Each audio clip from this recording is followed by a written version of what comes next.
hip swing, more muscular turn. Hello everyone, welcome back to the Europe is Common podcast. My name's Adam Giles and I'm joined as ever by John Singleton. How are you, John? I'm very well. It was another weekend full of CrossFit. It was.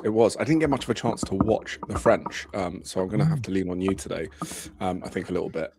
But yeah, how did you find this weekend?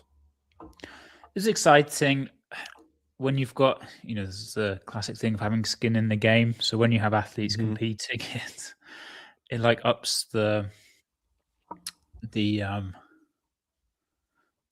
suppose it's just that excitement level, is you're a lot more invested. So we had two of our coaches there, Chris and Dom, and we had two of our elite athletes competing, Ella and Nico as well, and then some other athletes in different divisions. Exciting. What did the guys say that the French was like live? Was there any feedback from the floor of how the comp ran and the vibe and that sort of thing? Sometimes we don't always get to see them across the live stream. So yeah, I wasn't there, but the general feedback was that things ran really smooth. Obviously, there was bad weather, or not obviously, but there was bad weather on the first day, which I think they obviously had the run, which kind of impacted that maybe a little bit. But I don't think they had to have too many delays. Okay. So all in all, pretty smooth, and they managed to get a good turnout of spectators, which is nice. I think it's really important for the sport as well. Yeah, very cool, and we'll have a bit of a recap of the weekend. Like I said, I didn't get to see much. What was the live stream like? Was it solid? It was good. I was thinking about it as I was watching, but I'd kind of place it between Mayhem and WFP. And I think it's a really hard... Like the WFP stream is really good. It's obviously put a lot of money, a lot of time, a lot of effort into that broadcasting. And I think when you start in that middle ground, it's like it could be really hard to know what's happening in a CrossFit event if you don't have the broadcast well. So it's like relying on the scoring on the top was tricky. Mm-hmm. But they broadcasted every single division, which it's a lot. Which I think, it's a lot, and I think really good. Peter from Coffee Pods and Wads was doing the live feed, and it's like long days going through each division, but it's really nice for the friends and family who are watching. And then the elites, it's obviously great for us to be able to see what they're doing. Yeah, nice. Should we have a bit of a recap of the workouts, and you can kind of share any highlights from each workout? Okay, cool. Let me bring these up.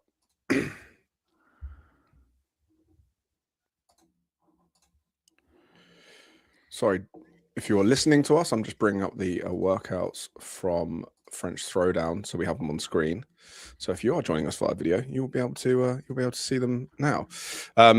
So started with you mentioned the run workout. So it was for time 900-meter run, 1,000-meter row, 1,200-meter feed sack bag run with a feed sack bag, and then 1,000-meter row, and then 900-meter run to finish. How did this one play out?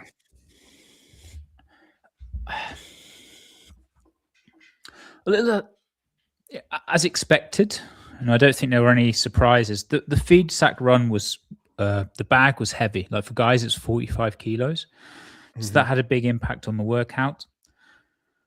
Athletes came out hot on the run, and some were able to hold that pace. Like Amy Kringle and Jason Hopper, the way they divided the heats. So they were in the first heat, and usually in a CrossFit event, top athletes in last heat, but because of the way this, I think they took results from quarterfinals, and those invited athletes got placed last compared to the athletes who did the qualifier. So it turned out that Amy and Jason were there, and just really impressive, like levels ahead of the rest of the field.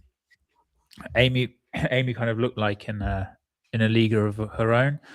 And I think Jason managed. A few of the guys went out pretty hot, and Jason was really the only one who could sustain that pace. Mm. And I think the bag was heavy enough to really impact any decent runners of the field. Like Colin Bossard, he's a really good runner. We've had him over for camps and different things over the years. He's an excellent runner, but I think the weight, the 45 kilo relative to his body weight, made more of a difference there. Was it an odd object size, like in terms of shape and stuff? Was it sort of like your almost like the sandbag? You get a like the traditional feed bag where it's slightly longer with the two handles. Exactly, yeah. And so I think they've had it at games before, but they haven't had it regionals or semis. If I can, maybe they have at some point. But yeah, so just it slots over the shoulders. I think in terms of objects to carry, it's probably one of the nicer ones because you can just let it sit there. You don't have to fight to hold it. You know, obviously, if you did it with a sandbag or something like that, having to hold round becomes very, very tricky. Yeah, I bet. Was there any other surprises from the workout or anyone else that caught your eye? I think not necessarily. I mean, in these first workouts, you tend to get people who aren't necessarily the top doing well. Because, for example, you know, there's no strength or skill in this workout. I would say that I think had the sandbag been the feed sack been lighter, then the leaderboard would have been mixed up quite differently. I think we'd have seen a lot more names you don't know entering that top 10, top 20 of the field. But I think the feed sack stopped that from happening. Yeah, no, I think it's also impressive to see just how good the top athletes are across everything. You know, just that it was just very impressive to see. I mean, especially Amy. She was, you know, I think even at the guys' weight, she could have probably placed quite well in that field. Which is fun to see because that was always sort of Tia's. I don't want to call it party trick, but like her piece at the games was sort of beating a large percentage of the boys in whatever the running / swim or whatever that variation of workout was. So it's kind of cool to see Amy kind of maybe picking up that mantle. They like showed some of theirs that you couldn't really see the rowing splits very well. But the few glimpses, they did get a glimpse of Amy's screen, and she was, you know, like a 155, slightly below. And then on some of the guys, you know, they're rowing at exactly the same splits. So I wouldn't have been surprised if, you know, if you'd have put her in the male field, she'd have still placed quite high, even with that heavier weight. Hitting a 200 kilo deadlift, apparently she's pretty solid at hinge pulling. So I imagine on a row, she's doing pretty well. Workout 2, which was a fun name for this, the guillotine. We're looking at 4 time. You had 2 rounds of 20 calories for guys, 18 calories for ladies on the Echo bike, 10 snatches, 10 bar muscle ups, then followed by 2 rounds of 20 and 18 calories again on the Echo bike, 10 snatches, 10 bar muscle ups, and the weights looked like they went up. So for the guys, it was 55 kilos, 80 kilos and 55 kilos, and for the ladies, it was 60 and 45 kilos. How did this one shake out? I think there were no real surprises. I think this time you saw a big difference between guys and girls, with the bar muscle ups being more of an issue for the girls. The guys really 10 bar muscle ups were a bit of a non-factor. So it really, for the guys, came about the bike especially, and then how they handled the snatches. And honestly, this weight at this level wasn't too much of an issue. It was more how they could cycle through and what pace they could hold on the Echo bike to get through. Moritz took the win on this one. And like anytime you have Echo bike and barbell, it's Moritz is so impressive at this stuff. I remember watching last year in Madrid, and I can't remember the workout exactly, but in essence, it was a sprint workout, and you went from Echo bike into bar muscle ups and then finish. And you know, but It was a semi-final, so level was high. We had Krennikov over. I think Callum was there. A few big guys, good on machines. And Moritz just finishes 20 seconds ahead of these guys. I mean, it's almost like you know when you think something's gone wrong on the bike, like they've not done enough calories because they're so powerful. So his ability on the specifically the Echo bike as well is pretty impressive, and I think that gave him a big advantage over the field. So he managed to take a win on that one. Nice. And then the girls as well with, I believe Amy took the win. It was just, honestly, just seemed like she had a third lung when she was going through. It was just, she actually took, she did take a win again. I mean, and by 25 seconds over second place. So yeah, she was, those first two events, she was so impressive. Yeah, we're starting to see her sort of extend her legs a little bit in competitions now, aren't we? Where I think you see quite a lot of athletes go through this. This is why I was quite excited after when we did our WFP review and saying, I think, you know, her and Lucy on the podium is. I think as we get close to the games, I might get a bit more confident in my prediction of where Amy and Lucy are going to finish. But she does feel like one of those years where athletes sort of start to show the signs that they're potentially going to be a games champion. Yeah, I think it's going to come down. I don't think we're going to know, even when we see the programming, it's just going to be crazy to see. Like, I think it's going to be so tight.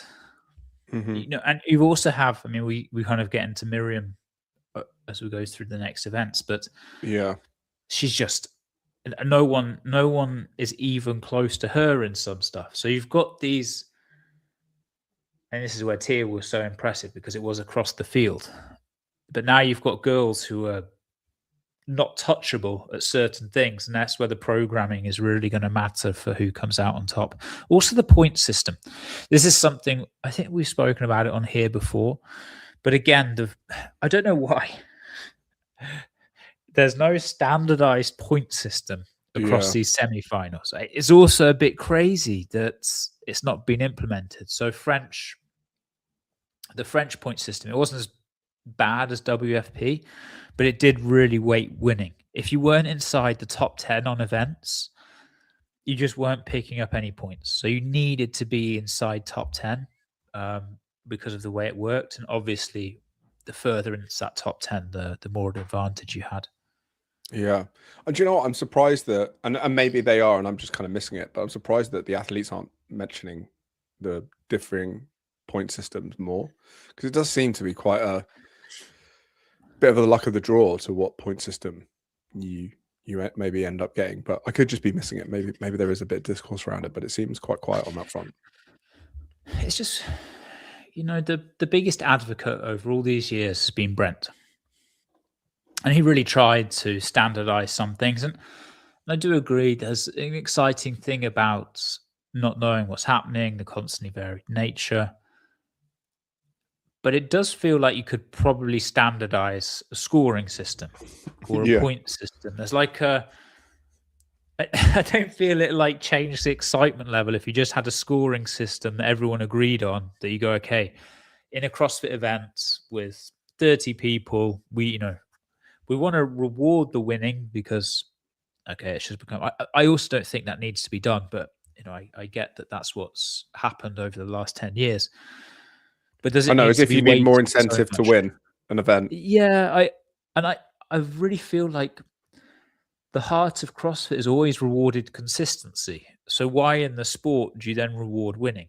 It's like a weird mismatch that I still don't. I kind of miss that as well. When it used to be, I'm pretty sure. Correct me if I'm wrong. You're much closer to this than I, but I'm pretty sure it was you get 1 point for first, 2 points for second, and then it was the lowest possible points basically was your score, because it was as fast as I'm even forgetting now the name of the first documentary, but every second counts. And it was because it was like you were trying to go as quick as possible, get the smallest score as possible. It was the smallest score that won. So I kind of miss that system because it was really easy to follow once you knew it. Obviously, some people looked at the leaderboard and like, hang on, they've got the least points. Why are they top? Once you explained what was going on, it was quite clear. Yeah, and so that system changed from 2014 regionals into 2015. No, it's right. It's before that. 2013 into 2014 games, and that was the year of 333. If it's quite a famous workout because it was a fun workout, like double unders, row, run, and Froning notoriously did really bad. And if they'd have used the scoring system that they'd had at regionals that year, he wouldn't have been able to come back. But because they had the biased winning scoring system, he was able to come back on the final day and actually take the win. There's a few advantages and disadvantages to it, but I think that if you go off the principle that CrossFit's about consistency, go through. We've played about Chris and I actually quite a lot on. We run through a competition and change the scoring system to see which results then differ. The WFP last weekend, or however long ago it was, there were relatively big differences. Like people might shift, say, 8-9 places. But in this, it does change it a bit, but it's not like a drastic overhaul of the leaderboard where you would get things happening. So I think that you could probably argue the case for having like a consistently scored leaderboard rather than weighting the winning. But trying to get people to agree on something is is not the easiest thing. Yeah, for sure. And even just thinking of a slight counter argument to what I was just saying, perhaps there is a school of thought that if you're in second or third and you're in second or third, and actually second or third keeps you on top of the leaderboard, then why push for the win? And which maybe there's entertainment from a spectator point of view, not on show because it's not getting as competitive. Perhaps there's an argument there, I don't know. But yeah, I wish it was a bit more simple and that it was easy to follow, because I probably couldn't tell you how the scoring system works on many, if any, competitions. And also because it always changes. So it's very hard to follow along. And probably the only reason that we understand the scoring systems is because we've been calculating at competitions what an athlete needs to do, doesn't do based on this. And so that's probably the only reason that we know it. But as a spectator, you might not be aware even that there are all these changes that happen. I mean, I'm not, and I don't know. And I consider most of the people I know from a CrossFit sphere, I'm pretty plugged into some of this stuff, like as a spectator and a fan. But so I mean, the casual person at the box who just like watches the athletes and like watches CrossFit, I'm sure they probably don't know either. And it's something we don't really, I guess, discuss all that much. Yeah, so you can see. I mean, while we're on the subject, just to give you like a bit of an example. So what happens at French is you would go 6 points, 4 points, 4 points, all the way down, 4-point drop until 10th. And then you start dropping 2 points all the way basically until you get to 40th place, which was 0. So if you get first over second, you've already gained 6 points, which is huge. But then from first to 10th is 40 points. But then from 20th to 10th is then only 20 points, if you see what I mean. It gets a bit confusing. But so from this 10th, first to 10th, you have a 40-point gap. Then from 10th to 20th, you only have a 20-point gap.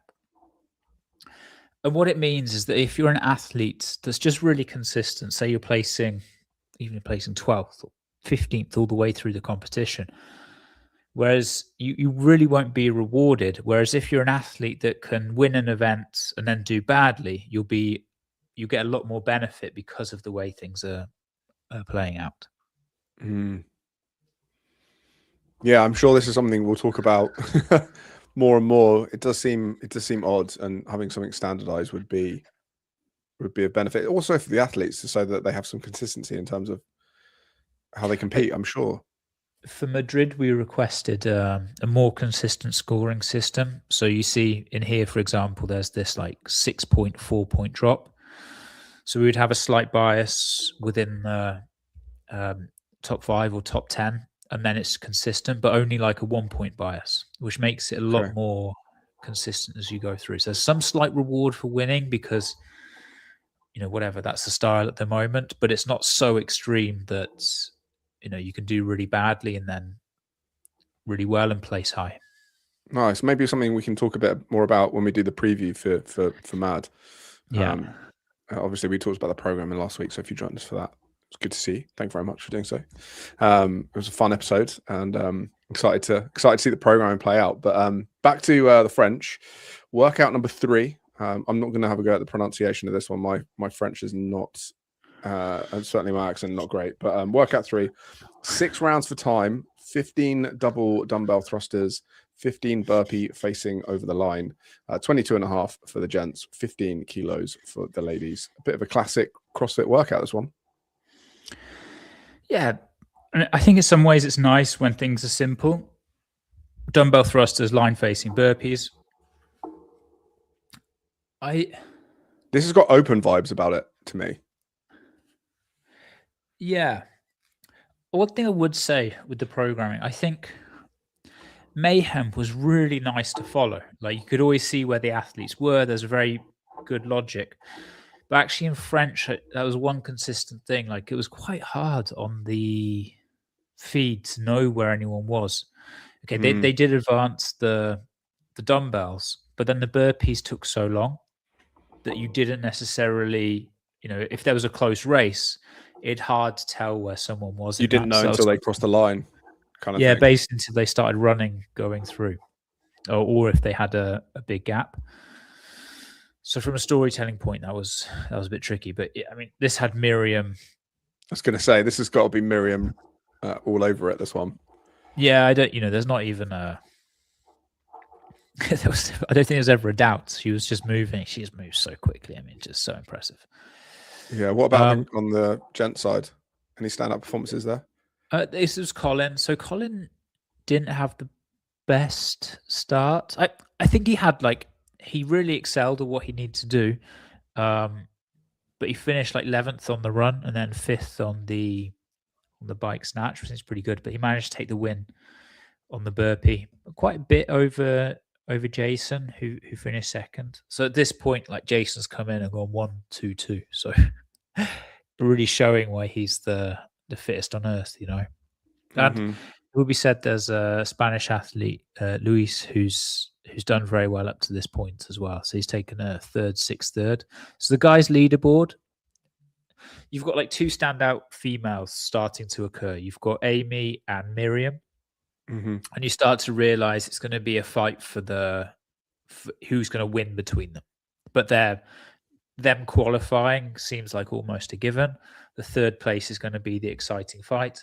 And on the guys, you've got Jason, who is just stand out, doesn't look like he's going to be touched. And then the fight for 2nd and 3rd. Yeah.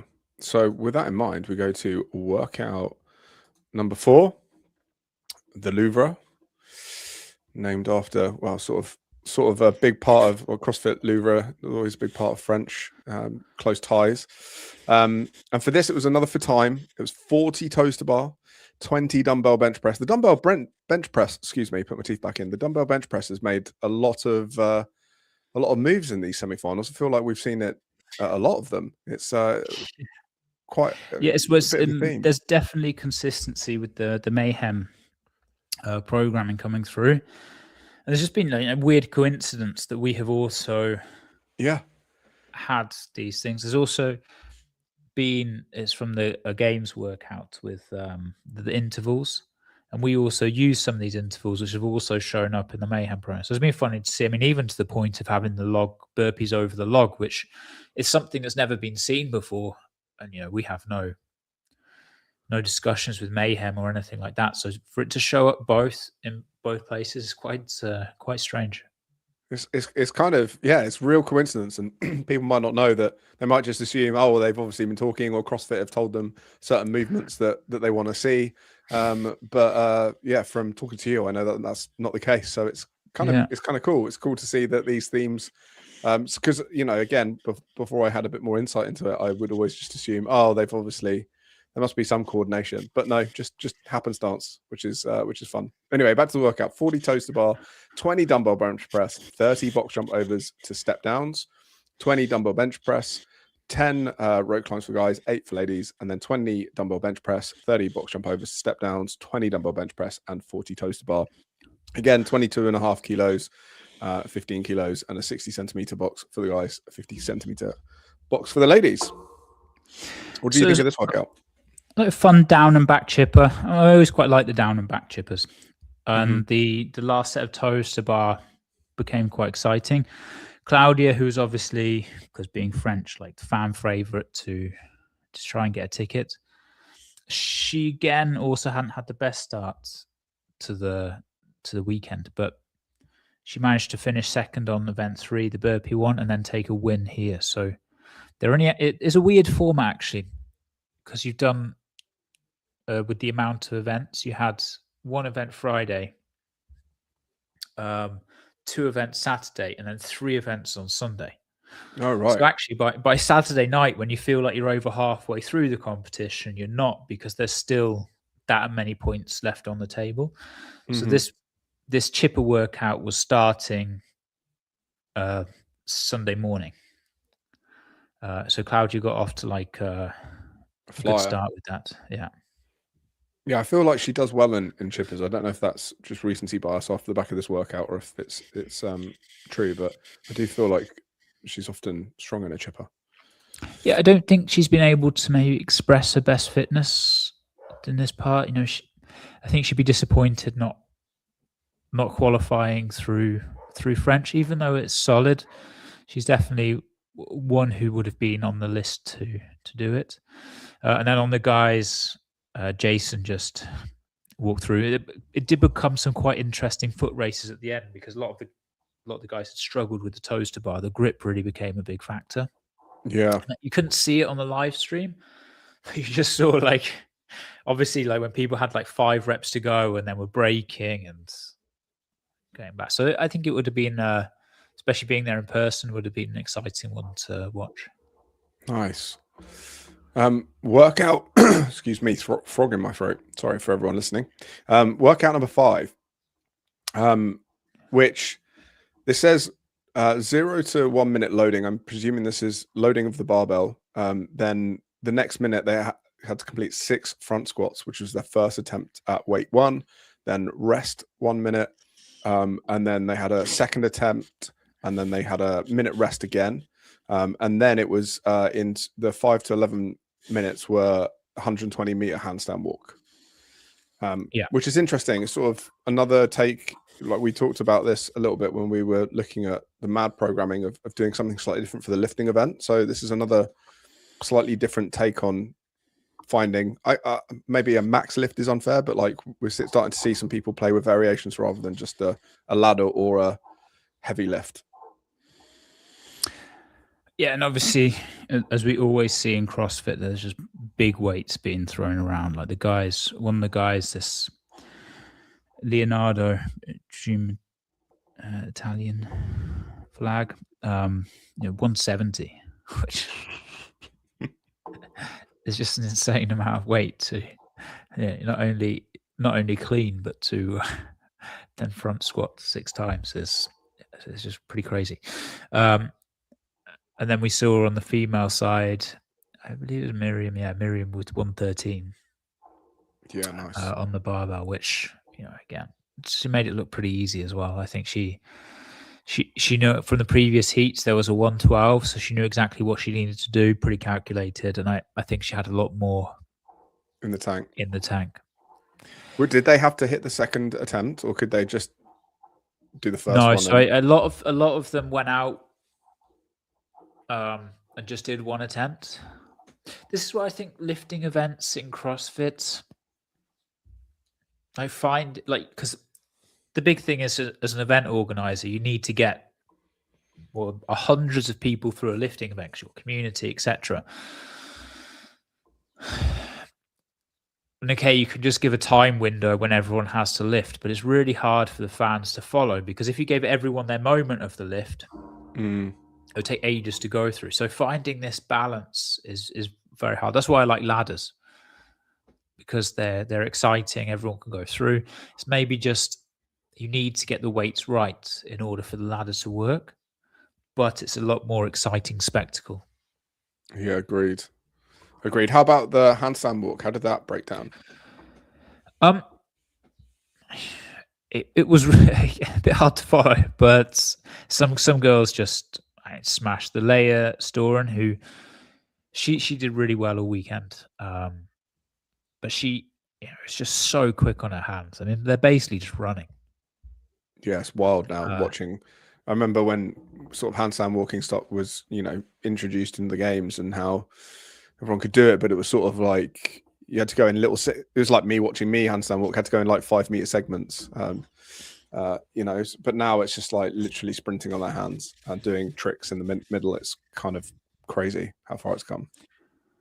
Yeah, and 120 meters, like for these guys, it's fine, but it's a long way. But they made it look pretty easy. I think this is probably the only place, if Jason were to reflect on the weekend, would maybe be his placing in the handstand walk. Yeah, where did he come in this event? He was. Let me check it out. Yeah, so he finished 9th, which obviously is a top 10 finish. But considering, like, if we look at his placings through the weekend, he goes 1st, 2nd, 2nd, 1st, 5th on the clean. He again, like, with only a couple of kilos more, he could have got up into top 2, 3, and then 9th on the handstand walk, and then 2nd on the final. And he took a bit of time to celebrate on the final because it was someone from a previous heat who took the win. So it's like it was pretty solid showing. Yeah. He was obviously the fittest man on earth. Yeah, that is solid. And then event 6 to finish, 4-time again, 21 deadlifts, 16-meter dumbbell regional walking lunges, 15 cleans, 16-meter dumbbell regional walking lunges, and then 9 shoulder to overhead, 8-meter dumbbell regional walking lunges. Bit of a classic to kind of finish up. The walking lunge has made many appearances in a final workout before, so yeah, feels like a good bit of classic CrossFit, especially with the 21, 15, 9. Yeah, and this became quite different workout for guys and girls because the relative weight for females was a lot higher. The guys 90 and girls 70. Oh wow! So you saw like Jason went a full set unbroken, but I think the most a female did was maybe like 3 touch and go, something like that. There's a significant difference with the barbell for the guys and the girls. Yeah, that loading is quite heavy for the girls. I wonder why they made that choice. Yeah, I don't know. And the race was really exciting for 3rd place. So Miriam and Amy were basically, they were set. They could have, it would have needed people in between for the 1st, 2nd to turn around. But 3rd place, Leia had been in qualifying pretty much all weekend. He had Elisa and Claudia who were like chasing down. And I thought on paper this would be a great workout for Claudia to come through, take the victory. And I was putting good money on her, but she just didn't seem to have the fire to get through the cleans and place. But then Elisa ended up managing to place 3rd. And in this like crazy, some people coming in, Leia failed a clean. She then comes back, and you don't quite know how it's going to play out because you're kind of seeing if there are other people in other heats who got in. And in the end, it was Elisa who got a ticket back to the games. It'd be interesting to see if I don't know if she's announced. I haven't seen if she's going to the games this year. She won French last year, but didn't go. So I don't know if this year she's going to go. Interesting. Yeah, I mean, I feel like we've still got, even with people we do know who've qualified, just a load of. We need that one leaderboard where we can see everyone's qualified, exactly what's going on. Yeah, Speaking of leaderboards, here is the leaderboard for the men. Jason Hoppen atop of it. You probably guessed that from us talking about this, or if you've seen French, you already know. Moritz in second, which is great to see him back at the games. And then the third qualifying spot, Nico, who we've mentioned a few times on the pod, obviously works with the program. But you guys were stoked to see him qualify. Yeah, I was really happy. It's nice to see someone achieve their goals. He's been trying for years to get through. He's got a really nice relationship with coach Dom, and they were there, so he was happy. It was good, and it wasn't an easy place to get your ticket. It was definitely not a walk in the park, even till the last minute. You see here with Luis, he was finished fourth on the final workout. It's a great finish. He just had a couple of mishaps throughout the weekend, but apart from that, it was a solid show. But yeah, Nico managed to do what he needed to do and get the job done, and he finished well. I mean, he was only 1 point out from Moritz, so it was an exciting race all weekend. Yeah, and there's some big names underneath him, or some well-known names, I should say. Callum has been to the games before as well. Fabian Hermans, who's a Krieger athlete, Colin Bossart, who's started to become a face in the scene, and Rico Zannoni, who's been to the game. So it was a competitive field in the top 10. So pretty tough to get that top 3 spot. Yeah, we mentioned before, but I think Mayhem and French would be the 2 hardest places to get the ticket through.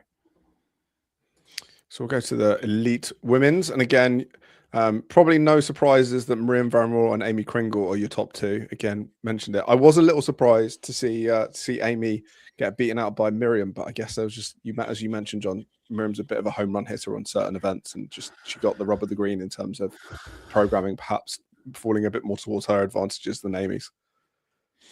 Yeah, and this is why the games is going to be so interesting, because you go heavy squatting. Okay, that's not great for Lucy, great for Miriam. You take away the heavy squatting, okay, Lucy. So how the games is programmed now will have this impact. And this is one thing that the top of the sport hasn't really had, because we've had such dominant athletes. So it never mattered for Fraser, never mattered for Tia. I mean, I say never mattered. I'm sure they'd say it would, but we all know how good they were, that it really didn't. Yeah. It could be heavy biased, it could be squat biased, it could be run biased, it could be whatever, volume biased, and they just always seem to come out on top. Yeah, it's interesting actually. Saw that Matt Fraser was on the Boys Interrupted podcast, and they had sort of they kind of asked him the question, would you still be winning now with the weights and stuff like that? And there was an interesting debate around that. I watched a video on this. I've mentioned it before, Mason Startup. He does really interesting analytical videos of the sport. And he did the Fraser, because after this interview, he followed up and went, okay, well, let's look at it. And he still had Fraser winning even the 26 games, or 25 games I think he did through. I can't remember. But I would agree. I actually think Fraser, even in Fraser's shape, okay, he might not be hitting the same weights, but I still think he'd be winning. The same with Tia. I think if Tia comes back, she's winning. Yeah, you don't know how that he would improve if he carried on his improvement as well, whether he would have continued to lift heavier and move more. So it's always a tricky one, isn't it? Because you can only go off the past. And these biases, he might have changed his training a bit more to get strong. I mean, he obviously had a lifting background, so you would think if he wanted to dedicate more time, he could have done that in order to bias the machines and bias the strength more. Yeah, absolutely.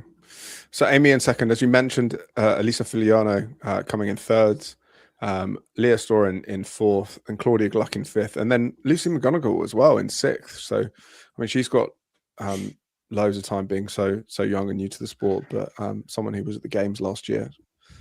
Not quite and it probably doesn't represent how if you'd have taken out the first event, which obviously you can never do, she'd have placed very well. But this, it's just the running for her is obviously it's obviously a big area of weakness that is keeping her out of the games. But I think this is the thing. Online, she, with especially with the top athletes being out, she's probably got a shot of winning online. Yeah.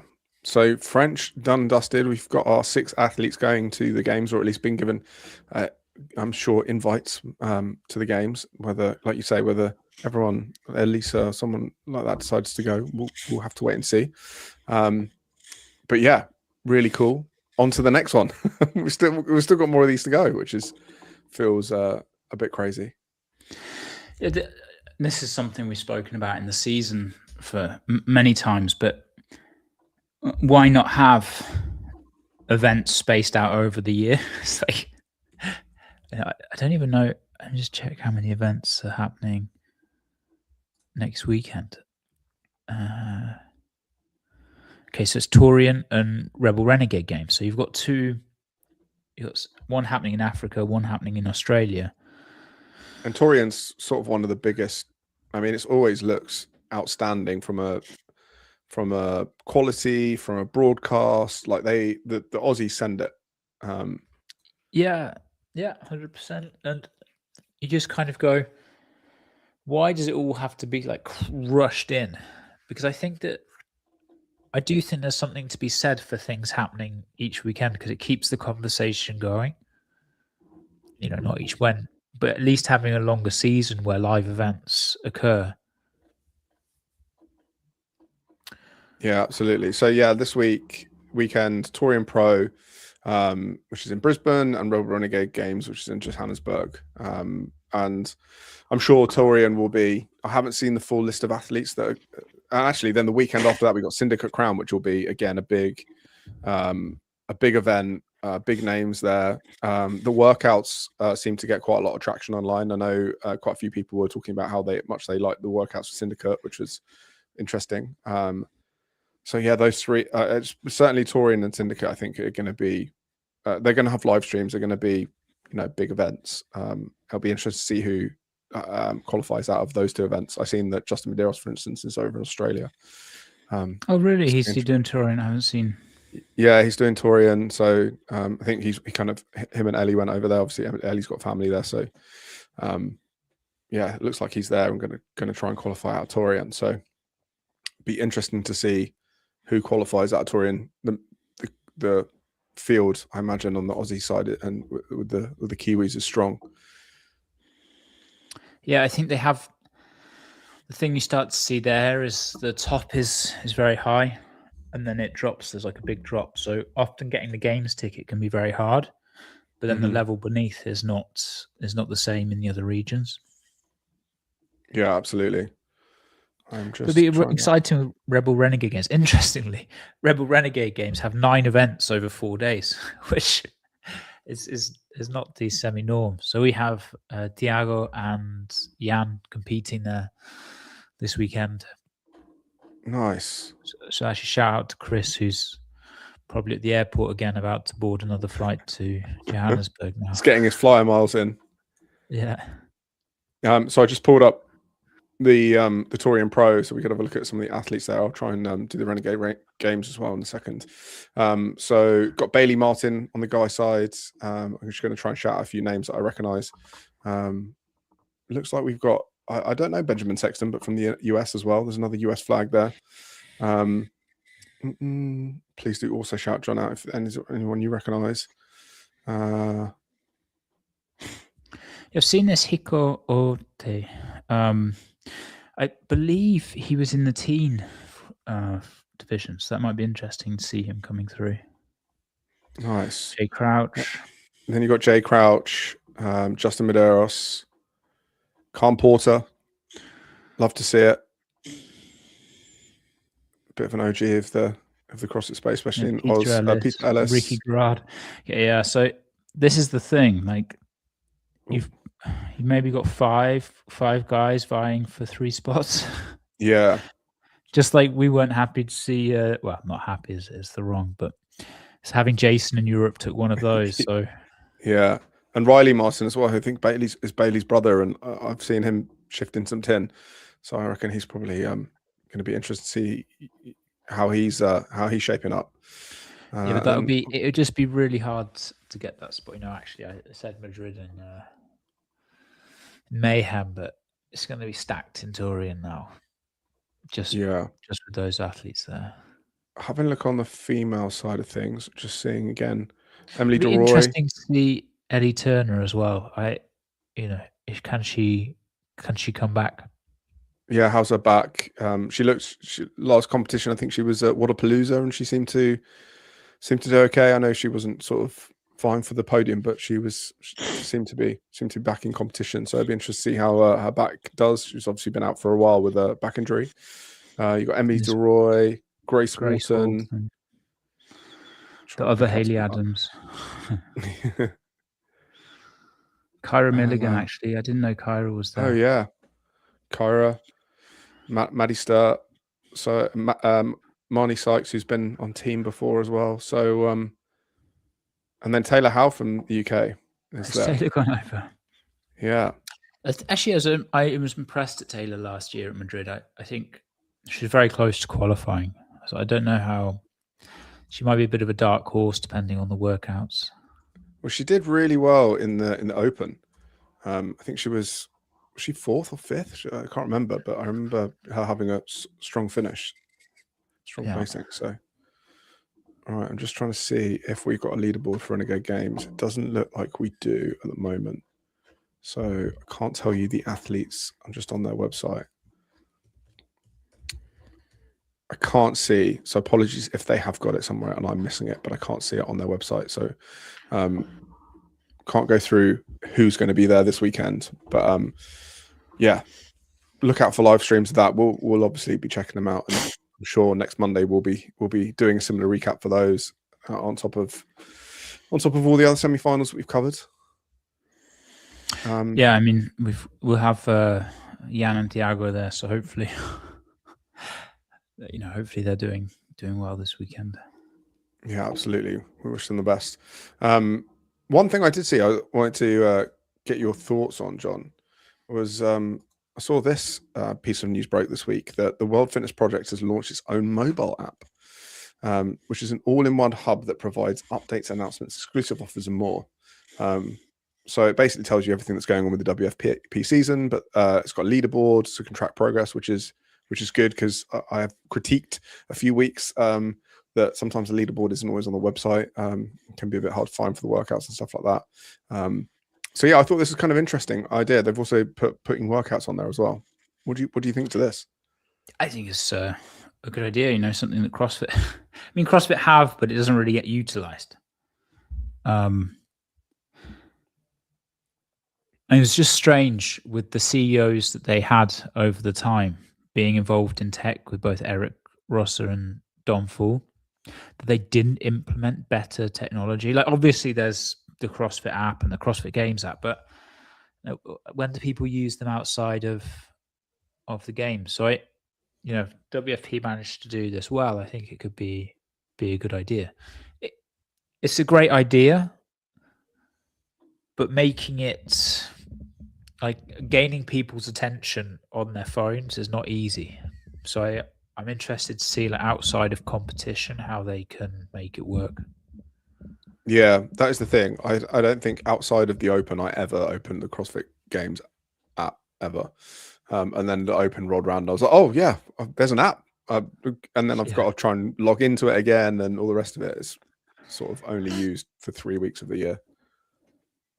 Yeah, and there's so many resources that CrossFit built up over the years that you would think that something like that could really work. I mean, obviously they have the .com workout of the day with a community that does it.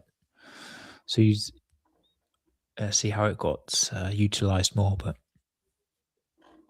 yeah, I guess with a lot of apps coming to deliver programming in gym boxes now, a lot of people that's kind of like their main app that they use when it comes to CrossFit. So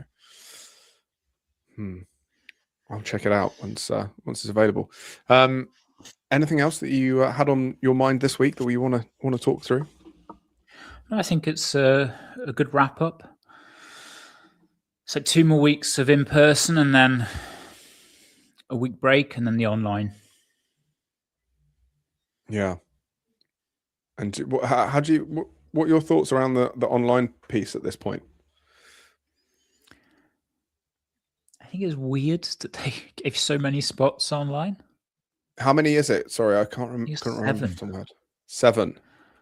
Yeah, so you've had all these, you've got like probably in Europe you could have given at least another spot, and Mayhem you could have given another spot, Torian you could give another spot. So you could quite easily, and these legitimate athletes like Torian, there's going to be high level games athletes that don't go through, and then you've got 7 online. Yeah. Why not make it? I understand you might want a last chance qualifier for someone that doesn't go, but I'd say 3 at most. 7 seemed a bit like I just throw that number out there, and it almost feels like they went, let's do 3 for all of the semi-finals, and then a semi-final didn't happen or something, and they were like, what should we do now? I'll just chuck it all online. I would imagine that is not too far from the truth, because I do think that there's probably some kind of financial agreement in order to run a semi-final and get the spots. And then probably one didn't come through, so there was like, rather than issue it out to the other semi-finals, Which seems like a much better option. Yeah, especially in regions that are going to be stacked. Yeah, and also Europe's always stacked. You've got in-person judges that are going to. It feels like they're putting a lot of pressure on themselves to do video reviews, submissions, get it right. If we end up with a box step-up nightmare we had like the other year or something in this competition, and they end up like disqualifying people, it just feels problematic. Like it could be problematic, cause some issues. Because you can take out, let's say one of those athletes doesn't qualify from Torian, and then some weird thing happens, as we've seen many a time with some weird formatting issue. Or Jay Crouch even had like a weird penalty for something that was debated. That happens. Don't go to games, and you've got a legitimate athlete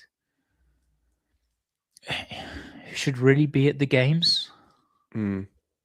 And you kind of go, yeah, but they didn't perform at the live competition. But you're like, well, that's because they competed against 3 podium contenders, and there were only 4 spots. And then the online, they kind of had some weird penalty that is debatable. So it's like a weird, and there's no, well, again, we don't know the reasoning. I think it's a good hypothesis, but you would think that something else could be done to allow more in person.